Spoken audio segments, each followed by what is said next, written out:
Sircilla collector కు high court warrant, విచారణకు గైర్హాజరవడంతో న్యాయస్థానం సీరియస్. వరుస వ్యవధిలో సందీప్ కుమార్ ఝా ప్రజాపాలన కార్యక్రమంలో ప్రోటోకాల్ వివాదం, ప్రోగ్రామ్ కు ఆలస్యంగా హాజరు, సీఎంకు ప్రభుత్వ వైపు ఆది శ్రీనివాస్ ఫిర్యాదు అంటూ చూస్తా ఉన్నాం. సో ఇక్కడ విషయం ఏంటంటే సిరిసిల్ల కలెక్టర్ వెళ్తున్నారో Sandeep Kumar Jha. So okay. So గతంలో కేటీఆర్ మంత్రిగా ఉన్నప్పుడు, బీఆర్ఎస్ ప్రభుత్వ అధికారులు ఉన్నప్పుడు విశ్వజిత్ కాంపాటియా అనేటువంటి ఒక నరరూప రాక్షసుని తీసుకొచ్చేసి సిరిసిల్ల మీద, నేరెళ్ళ బాధితుల మీద, దళితుల మీద ఏ విధంగా విచక్షణ రహితంగా, కక్షాపూరితంగా, కనీసం మానవత్వం లేకుండా అమానవీయమైనటువంటి పద్ధతిలో అక్కడ ఉన్నటువంటి ప్రజలపైన రుద్దిండు కేటీఆర్ అనేటువంటి దుర్మార్గుడు. ఇప్పుడు రేవంత్ రెడ్డి ఏం చేసిండు? కేటీఆర్ మీద కోపంతో, కేటీఆర్ మీద పగ సాధించడానికి ఈ సందీప్ కుమార్ ఝా అనేటువంటి ఒక అమానవీయ కోణంలో చాలా దారుణాతి దారుణంగా సందీప్ కుమార్ ఝా వ్యవహరిస్తా ఉన్నాడు సిరిసిల్లలో.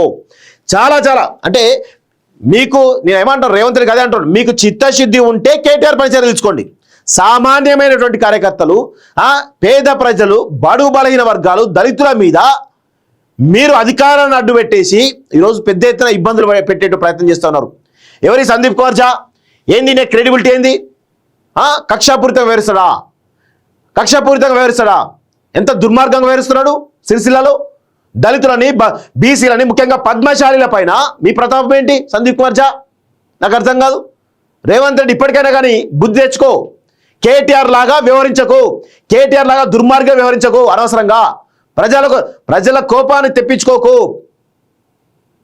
ఇప్పటికైనా ఈ సందీప్ కుమార్ ఝా అనేటువంటి ఒక నరరూప రాక్షసుని, ఈ యొక్క మానవత్వం లేనటువంటి దుర్మార్గులను దయచేసి సిరిసిల్ల నుంచి పంపించేసేయండి. ఎంత ఇబ్బంది పెడతా ఉన్నారు. కేటీఆర్ అదే అడుగుతున్నాం, కేటీఆర్ మీద చర్యలు తీసుకోవాలని చేతగాని స్థితిలో ఉన్నటువంటి మీరు సామాన్య ప్రజల మీద జులుం ప్రదర్శిస్తారా? మీకు చిత్తశుద్ధి ఉంటే, మీకు ధైర్యం ఉంటే, మీకు దమ్ముంటే కేటీఆర్ పైన డైరెక్ట్ చర్యలు తీసుకోండి. అవేం అవసరం కూడా లేదు మనకి. కేటీఆర్ మీద చర్యలు తీసుకోరు వీళ్ళు. ఎందుకంటే వీళ్ళు అంతా రాజకీయ నాయకులంతా ఒకటే అండి. వీళ్ళు ఒకటే. ఏం జరుగుతుంది? సామాన్యమైనటువంటి క్యాడర్ని ఇబ్బంది పెడతా ఉంటారు. ఎప్పుడో 40-50 సంవత్సరాల క్రితం ఇష్యూని తెరపైకి తీసుకొచ్చేసి దాని గురించి మాట్లాడుతూ ఉంటారు, దాని గురించి కేసులు పెడతా ఉంటారు ఈ దుర్మార్గులంతా కూడా. ఇప్పటికైనా రేవంత్ రెడ్డి తీరు మార్చుకోమని చెప్పేసి మేము హితవు పలుకుతా ఉన్నాం. ఇది మంచి పద్ధతి కాదు. సో ప్రజాపాలన కార్యక్రమంలో ప్రోటోకాల్ వివాదం, ప్రోగ్రాంకు ఆలస్యంగా హాజరు, సీఎంకు ప్రభుత్వ వైపు ఆది శ్రీనివాస్ ఫిర్యాదు.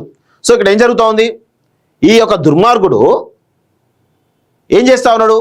ఆది శ్రీనివాసు ప్రభుత్వ వైపు అక్కడ అఫీషియల్ కార్యక్రమానికి జెండా వందనకు పోతే ఆయన పోయిన 5-10 నిమిషాలకు వచ్చేసిండు.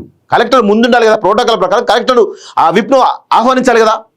అంటే ఏ విధంగా వ్యవహరిస్తున్నాడో ఒకసారి అర్థం చేసుకోవాలి. ఇలాంటి వాళ్ళని తీసుకొచ్చేసి రుద్దడం వల్ల ఎవరికి నష్టం జరుగుతుంది?